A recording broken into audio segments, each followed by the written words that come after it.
Hi everyone. स्वागत है आप सभी का रॉयल स्टडी यूट्यूब चैनल पर। हम लेके आ चुके हैं यूपी पुलिस कांस्टेबल्स 2019 की 27 जनवरी की मैथ का सेकंड शिफ्ट का सॉल्यूशन। इससे पहले 27 जनवरी 2019 की फर्स्ट शिफ्ट का सॉल्यूशन मैं करा चुका हूं। यदि आपने वह वीडियो नहीं देखा है तो वह देख लीजिए। उस वीडियो का लिंक इस वीडियो के डिस्क्रिप्शन में या आई बटन में मिल जाएगा। और कृपया कमेंट करके ज़रूर बताइए कि आपको यह सीरीज पसंद आ रही है या नहीं। तो चलिए शुरू करते हैं। जो वो दिया है कि 2x+3 रेशियो 5x+4 जो है 3:4 का घनानुपात है, तो x का वर्ग ज्ञात कीजिए। तो भाई यहाँ पर लिखा है कि जो 2x+3 रेशियो का मतलब होता है बटा 5x+4 और फिर दिया है इज इक्वल 3:4 का घनानुपात। तो घनानुपात का मतलब मैंने कल भी बताया था, आज भी बता रहा हूँ कि इसका मतलब होता है घात 3। तो 3 पे घात 3 और 4 पे घात 3। भाई इसको सॉल्व करेंगे तो निकल के आएगा 2x+3 अपॉन 5x+4। 3 का क्यूब होता है 27 और 4 का क्यूब होता है 64। इसका तिर्यक गुणा करेंगे, लिखेंगे 2x+3 इंटू 64 और दूसरे साइड गुणा करेंगे 27 इंटू 5x+4। अब जब 64 का गुणा 2 के साथ किया जाएगा तो आएगा 128x प्लस जब 64 का गुणा 3 के साथ किया जाएगा तो 3 चौको 12, 3 18 और 1 19, 192 आएगा। 27 का गुणा 5 के साथ किया जाएगा तो 135 एक्स आएगा प्लस जब 27 का गुणा 4 के साथ किया जाएगा तो 108 आएगा। अब जो 128 एक्स है उसको इस साइड लाएंगे तो माइनस में आएंगे, तो यहाँ पर लिखेंगे 135 एक्स माइनस 128 एक्स बराबर जो 108 यहाँ प्लस के हैं उस साइड जाएंगे माइनस के होंगे तो लिखेंगे 192 माइनस 108। 192 में से 108 जाएगा तो निकल के आएगा 84 और 135 में से 128 जाएगा तो निकल के आएगा 7x।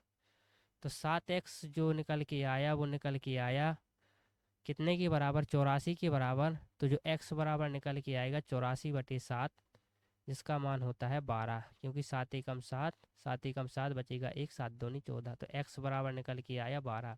लेकिन उसने अपन से पूछा है कि x का वर्ग बताइए, तो x का वर्ग बताने के लिए अपन करेंगे 12 का वर्ग, और जो 12 का वर्ग होता है वो होता है 144, 144 144। तो 144 इस क्वेश्चन का राइट आंसर हो जाएगा। चलिए अगला क्वेश्चन देखते हैं। अगला क्वेश्चन है कि एक परीक्षा में एक छात्र ने 85% अंक प्राप्त किए। 4 विषयों में उसके अंक क्रमशः 79, 81, 88 और 94 थे। तो 5वें विषय में अर्जित उसके अंक ज्ञात कीजिए। तो भाई उसने 85% अंक प्राप्त किए और 5 विषयों में किए, तो टोटल अंक कितने प्राप्त किए होंगे, 85 × 5, इतने ही अंक प्राप्त किए होंगे। तो ये गुणा करेंगे तो निकल के आएगा 5 एकम 5 और 5 अट्ठे 40, 5 25। तो 5 लिखेंगे 2 आएगा और जब 5 का गुणा 8 के साथ किया जाएगा तो 40 आएगा और 40 में 2 जोड़ेंगे तो 42। तो टोटल उसने 425 मार्क्स प्राप्त किए और औसत उसने 85% मार्क्स प्राप्त किए। अब यहाँ पर दिए गए हैं अलग अलग नंबर कि उसने एक सब्जेक्ट में 79, एक में 81, एक में 88 और एक में 94। तो इनको ऐड करेंगे तो 9 और 1 10, 10 और 8 18, 18 और 4 22, 22 को 2 लिखेंगे, 2 को कैरी करेंगे, 7 और 2 9, 9 और 8 17, 17 और 8 कितना होता है, 17 और 8 25 होता है, 25 और 9 34 होता है, तो 342। अब भाई जो 4 सब्जेक्ट की मार्क्स हैं वो 342 हैं, जो और लेकिन जो टोटल पाँचों सब्जेक्ट के नंबर हैं वो 425 हैं। तो जो सब्जेक्ट रह गया है उसके मार्क्स होंगे 425 माइनस 342। तो जो निकल के आएगा 5 में से 2 जाएगा 3 बचेगा, 2 में से 4 तो जाते ही नहीं तो इसको 12 मानेंगे, तो 12 में से 4 जाएगा तो 8 बचेगा, और चूंकि यहाँ इसको 12 माना था तो यह 3 का 4 हो जाएगा, तो 4 में से 4 जाएगा तो 0 आएगा। तो क्या आया 83 मार्क्स। तो उसके जो उन सब्जेक्ट्स में रह गए थे मार्क्स, अर्थात 4 विषयों में मार्क्स, तो वो तो अपन को पता है, जो 5वें सब्जेक्ट्स के जो मार्क्स थे वो हैं 83। तो 83 इस क्वेश्चन का राइट आंसर हो जाएगा। इसको करने का दूसरा तरीका भी आप जान लीजिए, दूसरा तरीका भी जान लीजिए। यहाँ पर लिखे दे रहे हैं कि जो उसने टोटल मार्क्स प्राप्त किए हैं 4 सब्जेक्ट्स में, वो 79 हैं, 81 हैं, 88 हैं और 94 हैं। और भाई जो औसत मार्क्स हैं वो 85 हैं। तो अब आप यहाँ पर देखना कि इसने जो पहले सब्जेक्ट्स में मार्क्स 79 प्राप्त किए हैं, तो वो औसत से कितने कम हैं, तो आप कहोगे कि औसत से -6 कम है। क्योंकि 79 में जब 79 में जब 6 को जोड़ा जाएगा तभी तो 85 आएंगे, तो माने औसत से -6 कम है। ठीक इसी प्रकार से इसने इस 81 मार्क्स प्राप्त किए, तो औसत से कितने -4 मार्क्स कम है। यहाँ पर उसने 88 मार्क्स प्राप्त किए, तो औसत से 3 मार्क्स ज़्यादा प्राप्त किए, तो +3 लिखेंगे। और यहाँ पर उसने 94 मार्क्स प्राप्त किए, तो औसत से 9 मार्क्स ज़्यादा प्राप्त किए। देखना, तो इसको ऐड करेंगे, जो प्लस वाले हैं 9 और 3 12 आएगा, और 6 और 4 10 आएगा, तो -10 और +12। इसको सॉल्व करेंगे, -10 और +12 तो आएगा +2। कहने का ये मतलब है कि यहाँ पर जो है वो औसत से 2 मार्क्स ज़्यादा आ रहे हैं। तो जो 5वीं संख्या होगी वह औसत से 2 कम होगी। तो औसत से 2 कम अर्थात 85 से 2 कम क्या होता है, 83 होता है। क्योंकि जो न्यूट्रल करना है ना, जैसे यहाँ पर +2 है तो अगली संख्या चाहिए -2, जब ही तो न्यूट्रल होगा, माना जाएगा 85 औसत है। तो -2 करने के लिए जो औसत है उसमें से 2 को घटा देंगे, तो 85 में से 2 जाएगा तो निकल के आएगा 83। ये इस क्वेश्चन को करने का एक दूसरा तरीका भी है। चलिए अगला क्वेश्चन देखते हैं। अगला क्वेश्चन है, 2 वस्तुओं को उनके लागत मूल्य से 25% अधिक ऊपर अंकित किया गया। इस तरह की वस्तुओं में से प्रत्येक को अंकित मूल्य पर 20% लाभ देकर बेचा गया और दूसरी वस्तु को अंकित मूल्य पर 10% हानि देकर बेचा गया। कुल लाभ प्रतिशत ज्ञात कीजिए। तो भाई माना कि जो 100 रुपये की 2 वस्तुएं थी, अर्थात दोनों का जो कॉस्ट प्राइस था वो 100 रुपये था। अब आप यहाँ पर ध्यान से देखना मेरे भाई, जो कॉस्ट प्राइस था वो 100 रुपये था, इसके लिए भी कॉस्ट प्राइस 100 रुपये था। फिर उसको क्या कहा गया है कि उनके लागत मूल्य से 25% अधिक ऊपर अंकित किया गया। तो भाई 100 का जो 25% होता है वो 25 होता है। तो जो 25 होता है, तो जो कॉस्ट जो अंकित मूल्य किया गया होगा, जो अंकित किया गया होगा अंकित मूल्य, वह 125 किया गया होगा। यहाँ भी 125 किया गया होगा। अब आगे क्या कह रहा है, इस तरह की वस्तुओं में से एक को अंकित मूल्य पर 20% लाभ देकर बेचा गया होगा। तो जनरली मेरे भाई जो लाभ को निकाला जाता है वह क्रय मूल्य पर निकाला जाता है, लेकिन इस क्वेश्चन में उन्होंने बोल दिया है कि जो लाभ को निकाला गया है वो अंकित मूल्य पर निकाला गया होगा। तो अर्थात उसने 125, जो यही तो अंकित मूल्य है, यही है मार्क प्राइस MM। तो जो अंकित मूल्य पर 20% का लाभ लेकर बेचा गया होगा। तो जो अंकित मूल्य है ये स्वयं का 100% होता है, तो इसका 20% निकालेंगे तो कितना निकल के आएगा, या डायरेक्ट 120% भी निकाल सकते हैं, क्योंकि उसने 20% का लाभ लिया है, तो वो अंकित मूल्य से 20% ज़्यादा 120% भी निकाल सकते हैं डायरेक्ट। तो 1 0 से 1 0 जाएगा। अब 2 से काटेंगे तो यहाँ पर आएगा 6 और यहाँ पर आएगा 5। 5 एकम 5 करेंगे, ये 25 आएगा, 25 का गुणा 6 के साथ करेंगे तो 150 आएगा। तो उसने उसको 150 रुपये में बेच दिया। तो जो सेलिंग प्राइस आया वो पहले वस्तु के लिए 150 आया, दूसरी के लिए वह कह रहा है कि अंकित मूल्य पर 10% की हानि। तो भाई इसको 10% की हानि हुई, तो अर्थात जो 125 अपने आप में वैल्यू है वो 100 की है, और 10% की हानि अर्थात 90 की वैल्यू अपन को निकालना है। 1 0 से 1 0 कट जाएगा। 125 में जब 9 का गुणा करेंगे, और अब तो क्योंकि कट तो रहा नहीं, तो 125 गुणे 9, तो 9 पाना 45 बचेगा। हाँ कैरी करेंगे 4 को, 9 दूनी 18 और 4 22, 2 आएगा, 9 और 2 11, और बटे 10 है।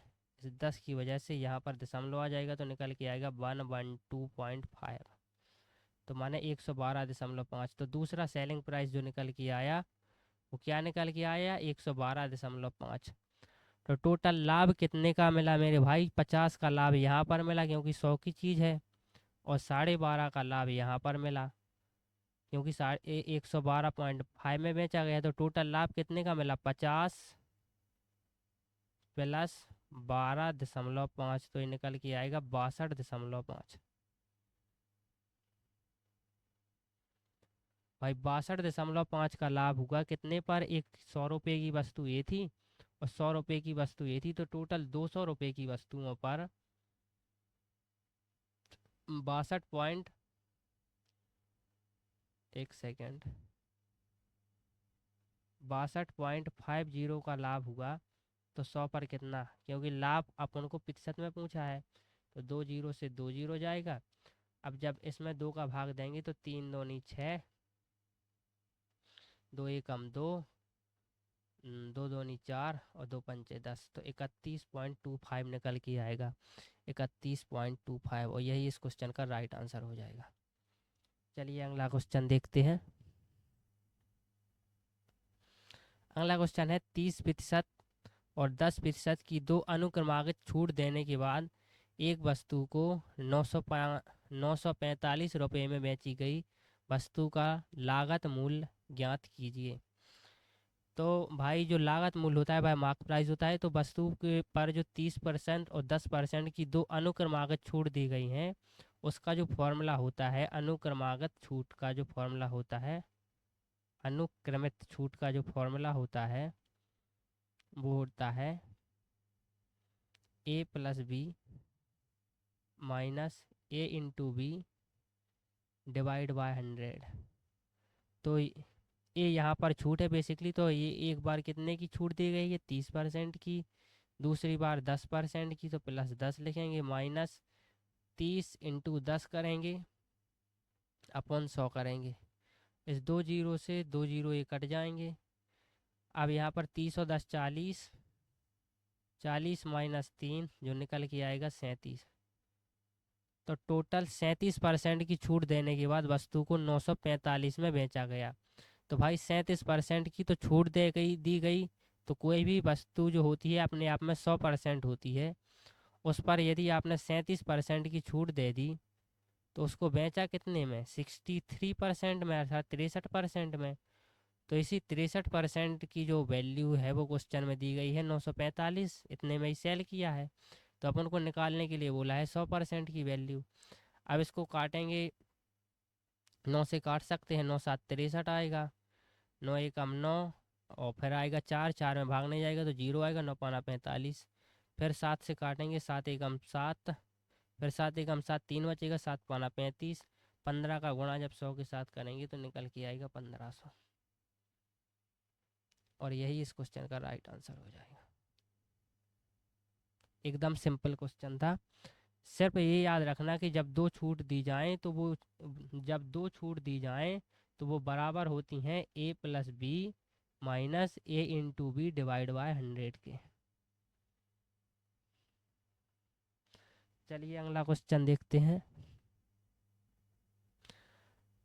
अगला क्वेश्चन है 10% ब्याज दर पर 2 वर्षों की अवधि के लिए एक निश्चित मूलधन पर साधारण ब्याज और चक्रवृद्धि ब्याज से रुपये 1 कम है। एक 2 बार टाइप हो गया तो इसको एक बार इरेज किए दे रहे, इरेज नहीं, इसको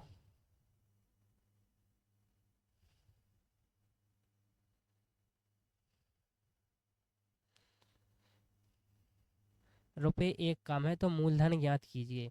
तो भाई ये कह रहा है कि जो 2 वर्ष की अवधि के लिए है वो मूलधन पर साधारण ब्याज और चक्रवृद्धि ब्याज रुपये 1 कम है। तो बेसिकली यही कहना चाह रहा है कि जो साधारण ब्याज है और जो चक्रवृद्धि ब्याज है उसका अंतर 1 रुपये का है, अर्थात CI और माइनस SI का जो अंतर है वो बेसिकली 1 रुपये का है। यही तो क्वेश्चन ने कहा है कि साधारण ब्याज और चक्रवृद्धि ब्याज से 1 रुपये कम है, तो अर्थात इन दोनों के बीच का अंतर 1 रुपये का है। तो उसने अब उनसे क्या पूछा है, तो मूलधन ज्ञात कीजिए, तो मूलधन को ज्ञात करना है। तो इसका पहला मैं एक सबसे पहले एक डायरेक्ट फार्मूला बताएं दे रहे कि 2 वर्ष के CI और SI के का यदि अंतर दिया जाए तो उससे किस प्रकार से निकाल सकते हैं। तो 2 वर्ष के CI और SI का जब अंतर दिया जाए तो जैसे अपन यहाँ पर लिखेंगे कि यदि मूलधन 100 रुपये होता तो पहले वर्ष के लिए जो ब्याज बनता वो 10% के हिसाब से 10 बनता। सेम इसी प्रकार से दूसरे वर्ष के लिए भी ब्याज 10 रुपये बनता, और फिर दूसरे वर्ष के लिए इस 10 पर भी ब्याज लगेगा, क्योंकि साधारण ब्याज में ब्याज पर चक्रवृद्धि ब्याज में ब्याज पर भी ब्याज लगता है। तो इस 10 का भी 10% निकल लेके आएगा तो वो 1 आएगा। और यही इस क्वेश्चन में दिया है कि 1 कम है। तो सी जो जो एज जो 10 और 10 जो 20 हैं, ये तो CI और SI दोनों में लगेंगे, क्योंकि ये प्रिंसिपल पर ही लग रहे हैं, अर्थात जो रियल प्रिंसिपल है उसी पर ये ब्याज लग रहा है, उसी पर ये ब्याज लग रहा है। तो जब दोनों ब्याज रियल प्रिंसिपल पर लग रहा है तो वो तो CI और SI का अंतर है ही नहीं। CI और SI का अंतर बेसिकली ये है, और ये निकल के आ रहा है 1। तो यही अपना रियल जो है मूलधन वो हो जाएगा। तो रियल मूलधन हो जाएगा क्या, 100। इसको इस प्रकार से कर सकते हैं। अगला इसको करने का एक और तरीका है, जो CI और SI का जो अंतर होता है वो 2 वर्ष के लिए वो होता है CI माइनस SI। 2 वर्ष के लिए बता रहे, ये होता है P इंटू R/100 का स्क्वायर। तो यहाँ से भी निकाल सकते हैं कि जो CI माइनस SI का अंतर दिया गया है वो 1 दिया गया है। अपन P को P रखने देंगे, क्योंकि P का तो अपन को पता नहीं, लेकिन अपन को R का पता है। जो रेट दी गई है वो 10% दी गई है, तो लिखेंगे 10/100 पे घात 2। 1 0 से 1 0 जाएगा तो निकल के आएगा P इंटू 10/10 इंटू 10/10 बराबर 1। तो यहाँ से जो P बराबर निकल के आएगा 10 का गुणा 10 के साथ करेंगे 100 आएगा, तो 1 के साथ करेंगे तो 100 ही आएगा। तो जो यहाँ से भी आ गया P बराबर क्या निकल के आया, अर्थात प्रिंसिपल बराबर 100 निकल के आया। तो ये इस क्वेश्चन को करने का दूसरा तरीका है। आप फॉर्मूला भी याद कर लीजिए कि 2 साल के लिए CI और SI का अंतर जो होता है वो इस प्रकार से होता है। चलिए अगला क्वेश्चन देखते हैं। अगला क्वेश्चन आप यहाँ पर देखना, ये दिया गया 10% वार्षिक ब्याज की दर पर 3 वर्ष के लिए 2000 के मूलधन पर चक्रवृद्धि ब्याज और ब्याज के बीच का अंतर ज्ञात कीजिए। तो इसमें CI और SI का अंतर अपन को ज्ञात करना है 3 वर्ष के लिए। तो इसका भी फॉर्मूला होता है, यदि आप उसको भी लिखना चाहते हैं तो उसको भी लिख लीजिए। इसका फॉर्मूला होता है 3P। एक सेकंड, इसको पहले बेसिक तरीका से करें, इसके बाद फॉर्मूला से भी करेंगे।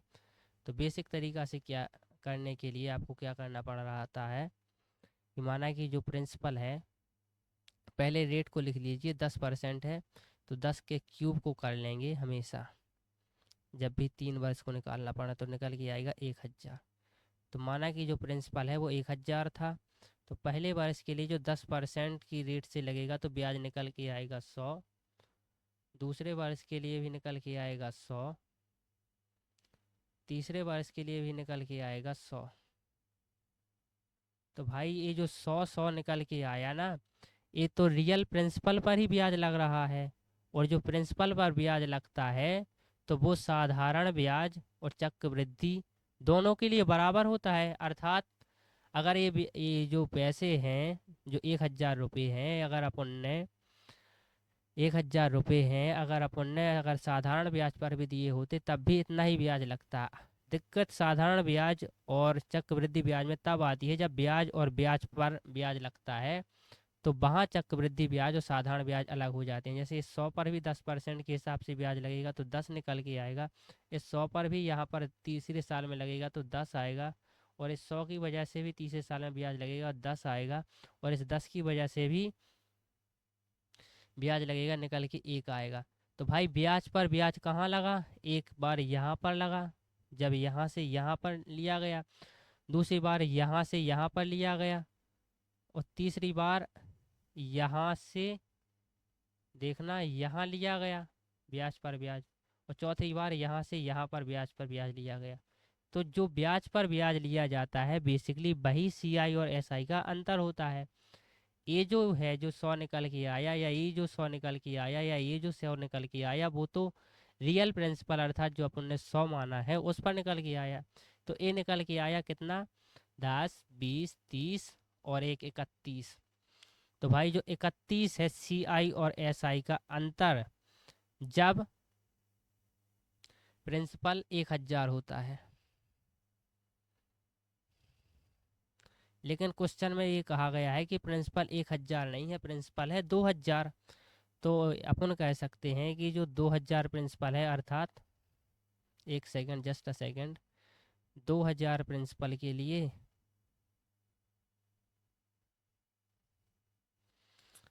1000 प्रिंसिपल के लिए जो सीआई और एसआई का अंतर 31 है, तो 2000 प्रिंसिपल के लिए सीआई और एसआई का अंतर 31 इंटू 2 होगा, क्योंकि ये इसका 2 ही गुना तो है, तो यहाँ पर भी 2 गुना हो जाएगा।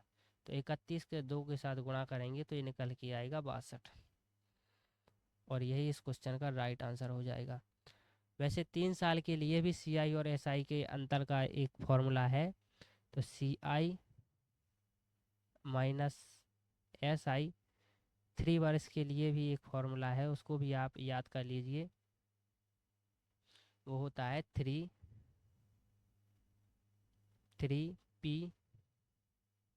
r/100 का स्क्वायर प्लस p r/100 का क्यूब। इसको और भी सॉल्व करके लिख सकते हैं, इसको ऐसा भी लिख सकते हैं कि जो 3p, आई एम सॉरी, एक second, just a second,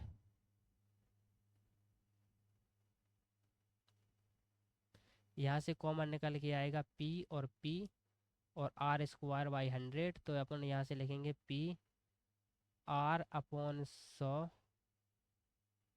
square, तो अंदर क्या बचेगा, ये 3 बचेगा, प्लस r²/100 तो कॉमन ले लिया तो बचेगा r/100 बस। तो यहाँ से भी इस फॉर्मूला निकल के आता है 3 साल के सीआई और एसआई के अंतर का। तो यहाँ अपन को बेसिकली यदि निकालना होता तो p को रखते, p बराबर कितना है 2000, r बराबर कितना है 10%, तो 10/100 का स्क्वायर, कोष्टक में लिखेंगे 3 प्लस रेट कितनी है 10/100, तो ये निकल के आएगा 2000। एक जीरो से एक जीरो कट जाएगा, 1/10, 1/10 के ऊपर पावर 2 की है, तो ये निकल के आएगा 1/100। एक जीरो से एक जीरो कट जाएगा, 10 का गुणा 3 के साथ होगा 30, प्लस 1 जो निकल के आएगा 31/10। भाई इस 2 जीरो से 2 जीरो कट जाएगा, निकल के आएगा 20 इंटू 31/10। एक जीरो से एक जीरो कट जाएगा, निकल के आएगा 31 दूनी 62। तो यहाँ से भी सीआई और एसआई के का अंतर निकाल सकते हैं यदि अपन को फॉर्मूला पता हो, और फॉर्मूला क्या है, p इंटू r/100 का होल स्क्वायर, कोष्टक स्टार्ट बड़ा वाला 3 प्लस r/100। तो ये 3 साल के सीआई और एसआई को निकालने का दूसरा तरीका है।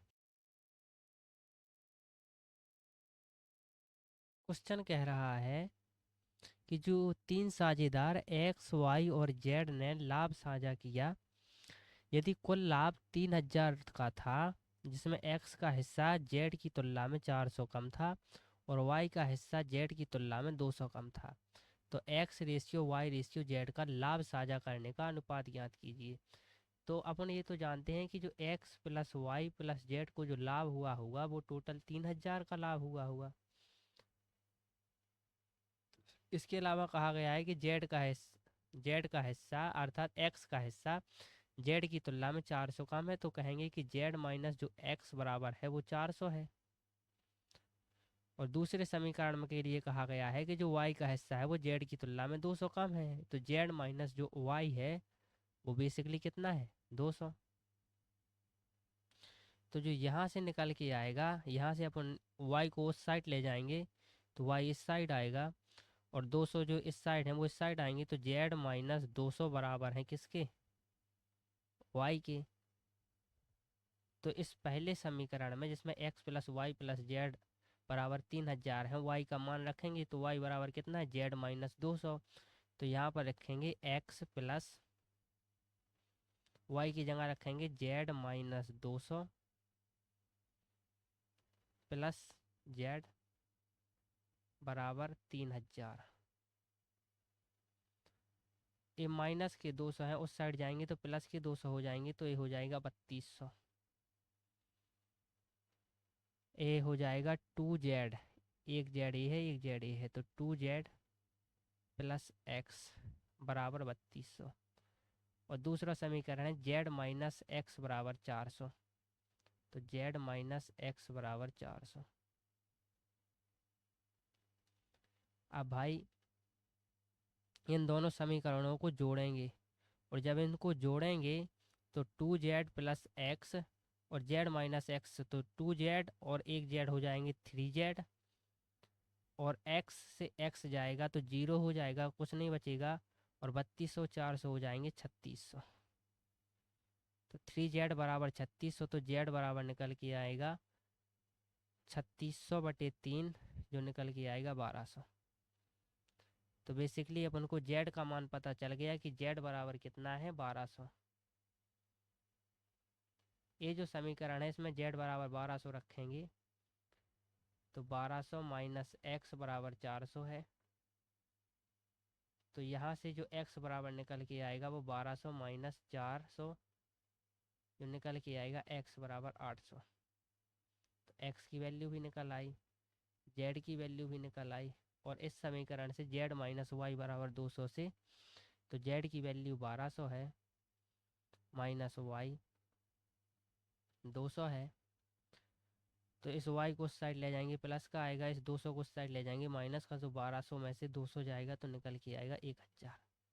तो बेसिकली जो y की वैल्यू है वो 1000 है।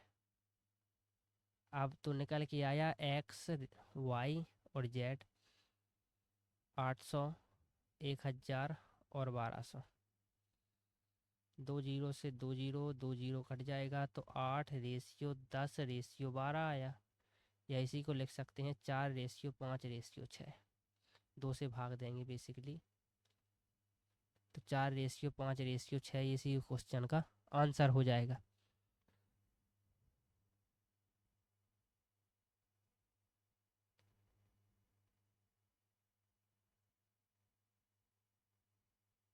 चलिए अगला क्वेश्चन देखते हैं। अगला क्वेश्चन कह रहा है कि एक परिवार में माता पिता और 3 बच्चे हैं। यदि माता पिता की औसत आयु 36 वर्ष है और बच्चों की औसत आयु 10 वर्ष है, तो परिवार की औसत आयु ज्ञात कीजिए। तो भाई माता और पिता टोटल कितने लोग हुए 2 लोग, और 3 बच्चों की औसत आयु, तो औसत का जो फॉर्मूला होता है उसके अनुसार करेंगे। यदि a×n1 plus b×n2 upon n1 plus n2। ठीक है भाई, तो a बराबर अपन रखेंगे कि जो माता और पिता का जो औसत है वो 36 वर्ष है, तो a बराबर जो औसत है पहला वो 36 है, और टोटल कितने लोग हैं तो कहेंगे 2 लोग हैं माता और पिता। ठीक इसी प्रकार से बच्चों का औसत 10 वर्ष है, और टोटल कितने बच्चे हैं n2 के लिए तो 3 बच्चे हैं, बटे n1 प्लस n2 होगा 3 और 2 5, टोटल 5 व्यक्ति हैं 3 + 2।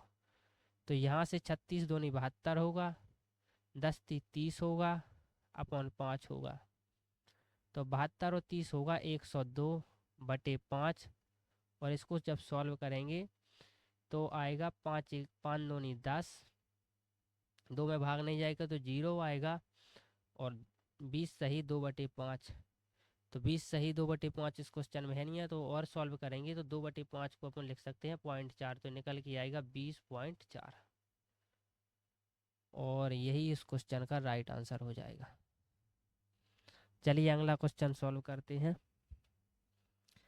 अगला क्वेश्चन है मेरे भाई, 18 वस्तुएं 15 की औसत कीमत पर बेची गई, 12 वस्तुओं की लागत कीमत प्रति वस्तु 16 थी, शेष 6 वस्तुओं में से प्रत्येक का लागत मूल्य ज्ञात कीजिए यदि इस लेन देन में कोई भी लाभ या हानि नहीं हुई। अर्थात जितने रुपए में 18 वस्तुओं को खरीदा था उतने में ही सेल कर दिया गया। तो भाई 18 वस्तुएं 15 के रेट से बेची गई, तो टोटल कितने रुपए में बेची गई, तो अपन कहेंगे 18 इंटू 15, तो ये जो निकल के आएगा 15 अट्ठे 120, 12 को कैरी करेंगे, 15 एकम 15 और 12 27, तो टोटल 270 रुपये में सेल की होगी। लेकिन उसने कहा है कि 12 वस्तुओं की लागत जो कीमत है वो 16 रुपये पर वस्तु थी, तो 16 इंटू 12 करेंगे तो यहाँ से निकल के आएगा 22 छंग 72, 7 को कैरी करेंगे 12 और 7 19, तो 192। तो 16 वस्तुओं की जो कीमत 12 वस्तुओं की 12 वस्तुओं की जो कीमत तो निकाल ली अपन ने कि 192 है, बाकी की 6 वस्तुओं की कीमत जो इन दोनों का डिफरेंट होगा वही होगा, क्योंकि इस सौदे में किसी भी प्रकार की लाभ या हानि नहीं हुई। तो 270 में से जब 192 जाएगा तो निकल के आएगा 78, तो 78 में 6 वस्तुओं को खरीदा होगा, तो इसमें भाग देंगे, तो यहाँ से भाग देंगे 6 एकम 6, 6 एकम 6 बचेगा 1, 6 दूनी 12, 6 ती 18, तो 13 रुपये। तो जो बाकी की वस्तुएं हैं वो 13 रुपये पर वस्तु के हिसाब से खरीदी होंगी, तो आंसर होगा 13 रुपये पर वस्तु। चलिए अगला क्वेश्चन देखते हैं। अगला क्वेश्चन है, ए एक काम को 8 दिनों में कर सकता है जबकि बी उसे 12 दिनों में कर सकता है, सी वह काम कितने दिनों में पूरा करेगा यदि वे तीनों मिलकर काम को 3 दिनों में पूरा कर सकते हैं। तो अपन लिखेंगे ए बी और ए प्लस बी प्लस सी।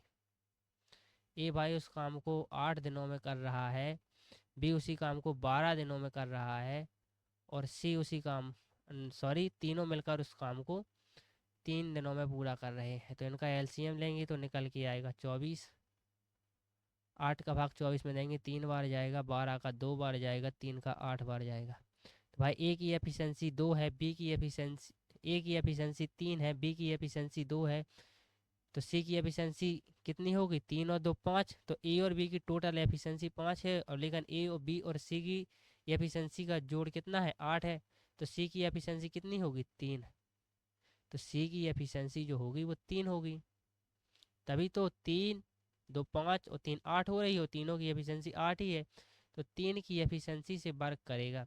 तो भाई जो 3 की एफिशिएंसी से तो ए भी वर्क कर रहा है, और ए को 8 दिन लग रहे थे, तो सी को भी 8 ही दिन लगेंगे, तो 8 इस क्वेश्चन का राइट आंसर हो जाएगा।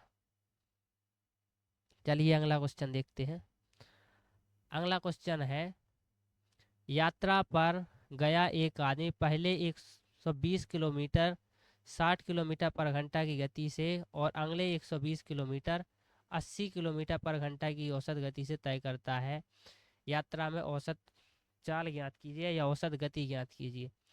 तो भाई जो चाल होती है या जो गति होती है उसका फॉर्मूला क्या होता है, चाल बराबर होता है दूरी बटे समय।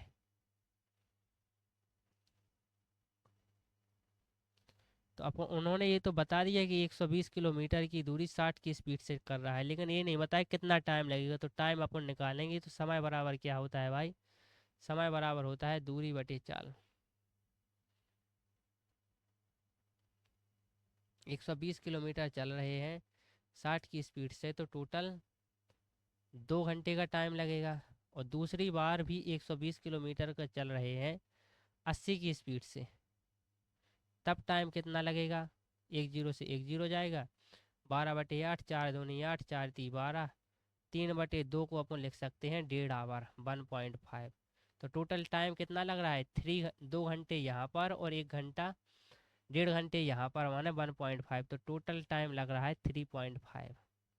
और टोटल डिस्टेंस कितनी है 120 किलोमीटर, और 120 किलोमीटर तो 240 किलोमीटर। तो 240 किलोमीटर की दूरी 3.5 को अपन ऐसा भी लिख सकते हैं, 3.5 इसके बटे में लिखेंगे 10 को, तो इसको लिख सकते हैं 35/10, और इसको लिख सकते हैं 5×7 = 35 और 5×9 = 10, तो 7/2 भी लिख सकते हैं।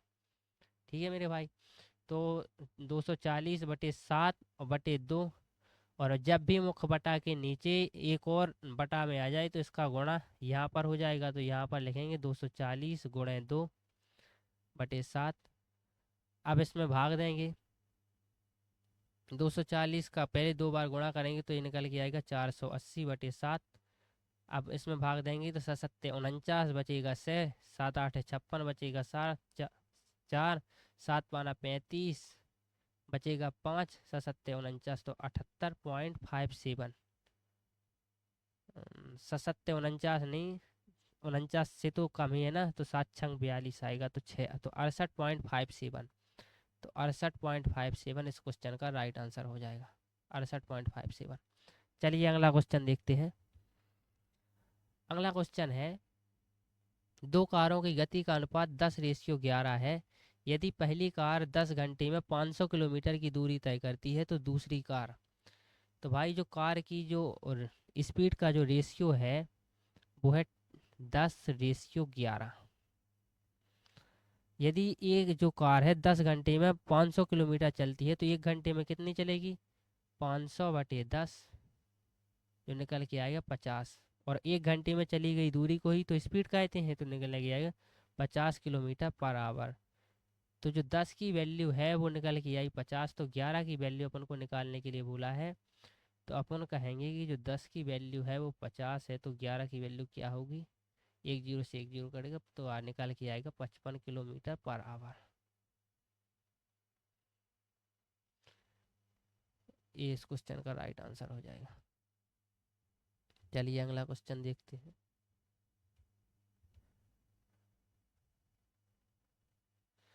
अगला क्वेश्चन है, 9 सेंटीमीटर त्रिज्या वाले एक गोले 3 सेंटीमीटर त्रिज्या वाले सिलेंडर के रूप में ढाला गया, सिलेंडर की ऊंचाई ज्ञात कीजिए। तो भाई एक गोले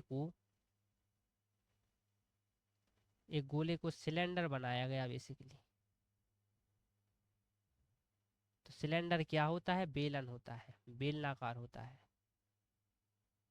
तो भाई जो बनाया गया है और जो है उसका आयतन तो बराबर होगा, क्योंकि इसी से ये बनाया गया होगा, तो दोनों का आयतन बराबर होगा। तो आओ, तो गोले का जो आयतन होता है मेरे भाई वो होता है 4/3 पाई r3, और जो बेलन का आयतन होता है वो होता है πr²h, और ये दोनों का बराबर होगा। अब इस पाई से पाई तो कैंसिल हो जाएगा, यहाँ पर बचा 4/3। मेरे भाई जो बेलन की जो त्रिज्या थी वो कितनी थी, सॉरी जो गोले की जो त्रिज्या थी वो 9 थी, तो यहाँ पर लिखेंगे 9 × 9 × 9, और जो बेलन की त्रिज्या है वो दी गई है,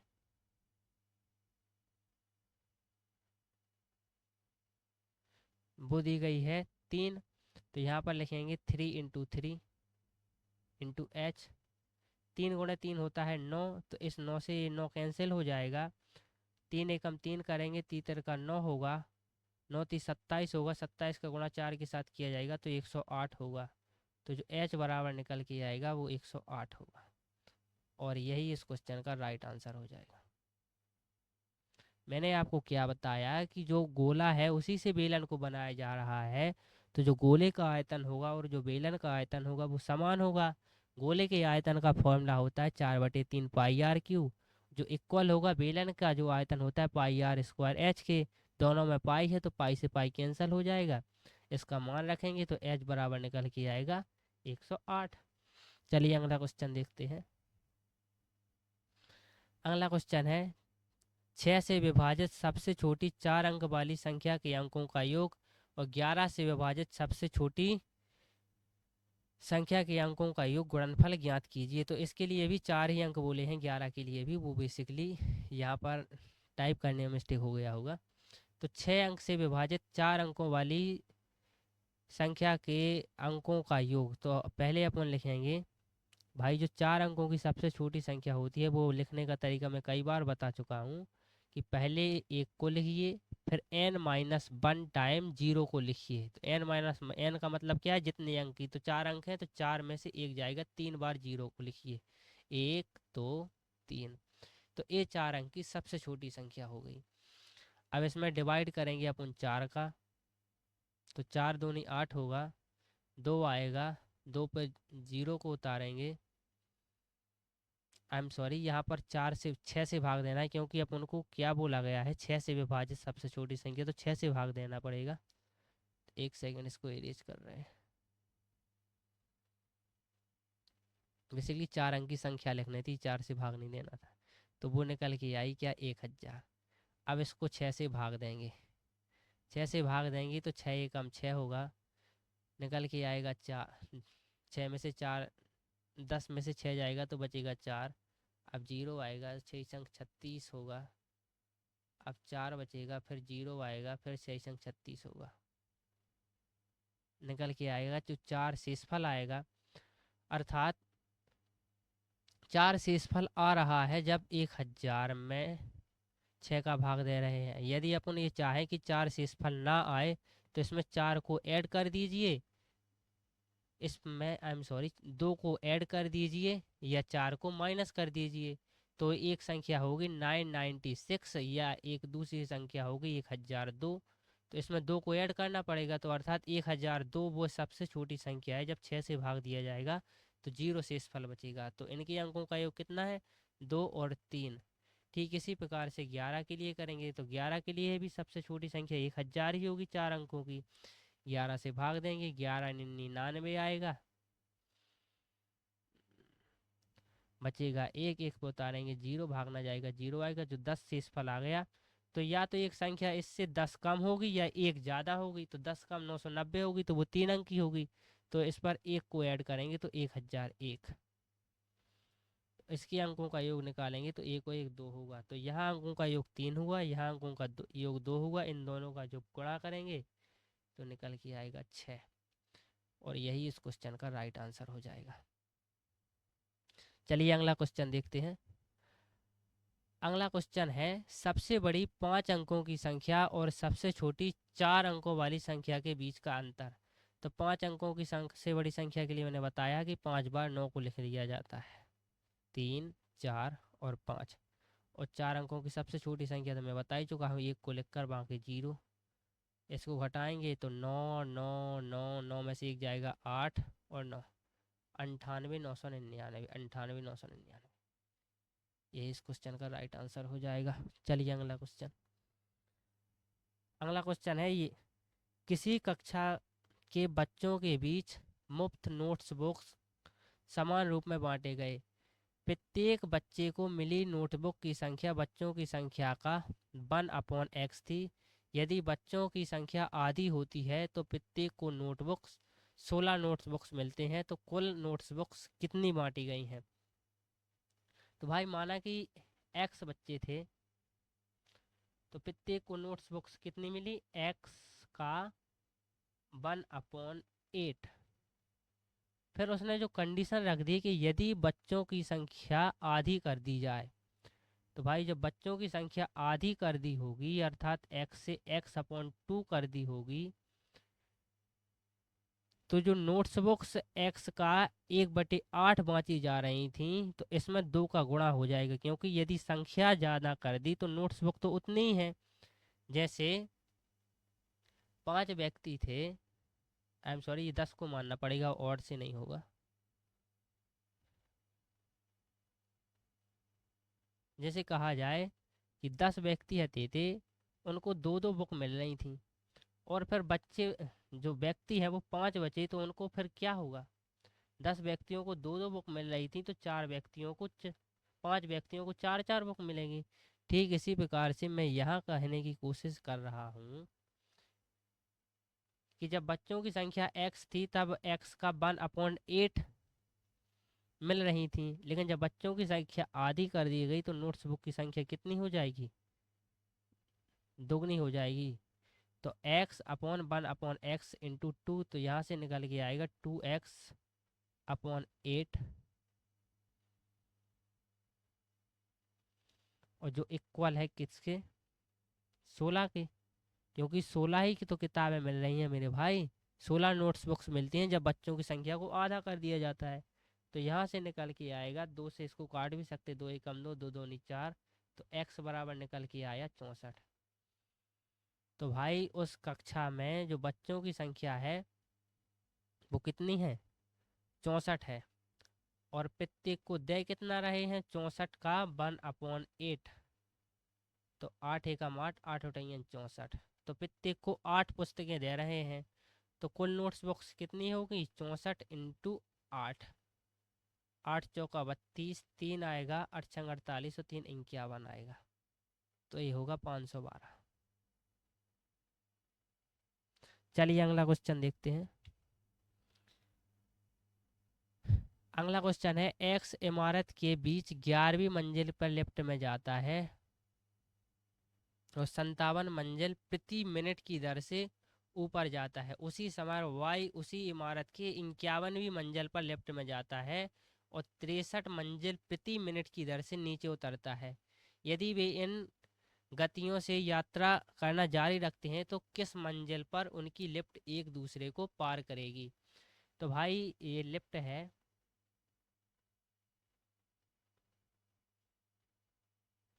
यहाँ पर 11 मंजिल होगा और यहाँ कहीं पर 51वां मंजिल होगा। यहाँ पर 11वां मंजिल है। यहाँ से जो व्यक्ति जा रहा है उसकी स्पीड कितनी है, उसकी स्पीड है 57 मंजिल प्रति सेकंड। तो अपन लिखेंगे 57 मंजिल पर मिनट। और यहाँ पर जो व्यक्ति है वो नीचे आ रहा है, उसकी स्पीड जो है वो 53 मंजिल पर मिनट। तो भाई ये चाल और दूरी वाला कॉन्सेप्ट सही होगा। तो यहाँ पर देखना कि जो समय बराबर होता है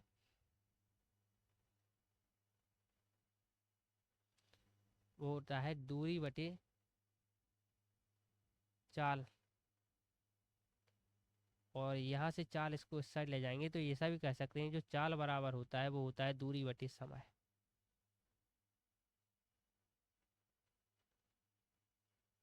तो भाई ये यहाँ से चल रहा है, ये यहाँ से चल रहा है, दोनों के लिए बराबर समय लग रहा है। क्योंकि ये जब तक मिलेंगे, जब तक दोनों के लिए बराबर टाइम लग रहा है, माने एक यहाँ से चल रहा है 8 बजे से और एक यहाँ से चल रहा है, तो दोनों दोनों ही चल रहे हैं तो दोनों के लिए टाइम तो बराबर लग रहा है। तो टाइम यहाँ पर कांस्टेंट है। और जब टाइम कांस्टेंट हो तो उनके बीच का जो रेशियो होता है वो चाल जो होता है वो दूरी की अनुकमानुपाती होती है। अर्थात जिस व्यक्ति की चाल ज़्यादा होगी वह ज़्यादा दूरी तय करेगा। तो इन दोनों के बीच में टोटल मंजिल कितनी है, एक 51 में से जब 11 को घटाएंगे तो 40, तो 40 मंजिल का डिफरेंट है। तो भाई ये 63 है और ये 57 है, तो इनका रेशियो लेंगे तो 53 को 57 को काट भी सकते हैं, 3 से काटेंगे, 3 एकम 3 बचेगा, दो 3 नम 27, 19 आएगा। इसको भी 3 से काट सकते हैं, 3 एकम 3, 3 दूनी 6 होगा, 3 एकम 3, ये 21 मंजिल। 21 और 19 का रेशियो आया। तो इनके बीच की जो दूरी है उसको भी 21 और 19 के रेशियो में डिवाइड करेंगे तो बेसिकली 21 और 19 40 ही होता है। तो बेसिकली 40 ही होता है, 21 और 19 कितना होता है, 40 है। और जो 40 की जो वैल्यू है वो भी 40 ही दी गई है। तो 19 की कितनी, इस वाले की, तो 40 से 40 कट जाएगा तो निकल के आएगा 19। तो अर्थात जो x है जो वो दूरी तय करेगा वो 19 मंजिल की तय करेगा। तो अभी ये 11वें मंजिल पर है, 19 मंजिल और ऊपर जाएगा तो 30वें मंजिल पर, अर्थात वो 30वां मंजिल है जहाँ पर एक दूसरे की मुलाकात होगी या पहली लिफ्ट और दूसरी लिफ्ट एक दूसरे को क्रॉस करेंगी। चलिए अगला क्वेश्चन देखते हैं। अगला क्वेश्चन है कि 100 रुपये 82 पैसे शेष हैं बैंक में, तो बैंक में हैं कितने, 100.82। 74.35 जमा किए, तो जमा कितने किए, 74.35। और निकाले कितने, 50.17।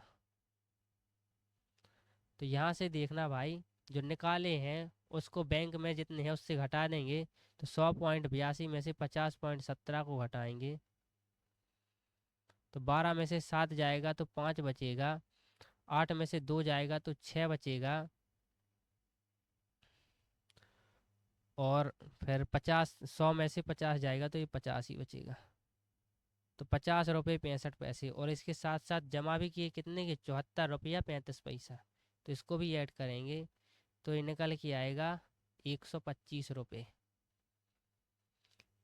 125 रुपये, लेकिन उसने अपन से कहा गया है कि बैंक के साथ 5 रुपये कि कितनी चॉकलेट खरीद सकते हैं। तो 5 रुपये की कितनी चॉकलेट खरीद सकते हैं, उसमें 5 का डिवाइड किया जाएगा तो ये निकल के आएगा 25, और यही इस क्वेश्चन का राइट आंसर हो जाएगा 25। चलिए अगला क्वेश्चन देखते हैं।